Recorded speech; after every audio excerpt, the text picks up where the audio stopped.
একটা স্বস্তি পাই ফেনীর ভিতরে, কারণ ফেনী হচ্ছে আমার পরিচয়। কোথাও গেলে যখন জিজ্ঞেস করে তোমার বাড়ি কোথায়, তখন বলি যে আমার বাড়ি হচ্ছে ফেনী। যদিও অনেক সময় আমরা আঞ্চলিক কথা বলি, এই জন্য আমাদেরকে নোয়াখালীর মানুষ বলে ওরা, কিন্তু আমি বলি না ভাই, আমি নোয়াখালীর না, আমার বাড়ি হচ্ছে ফেনী। আমি হচ্ছে এই পরিচয়টা দিতে স্বাচ্ছন্দ্য বোধ করি।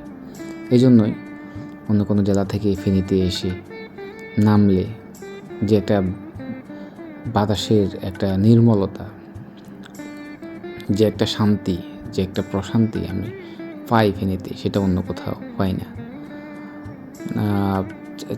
4 বছর কিংবা 5 বছর আগে আমি খুব অসুস্থ হয়ে যাই, তো করোনার সময়।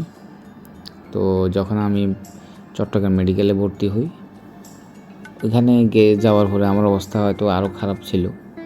এরপরে ওইখান থেকে আমি যখন ফেনীতে চলে আসি, আসার পরে আশ্চর্য হলেও সত্য যে আমি ফেনীতে এসেই যখন আমি নামলাম, তখন আমার কাছে খুব ভালো লাগলো।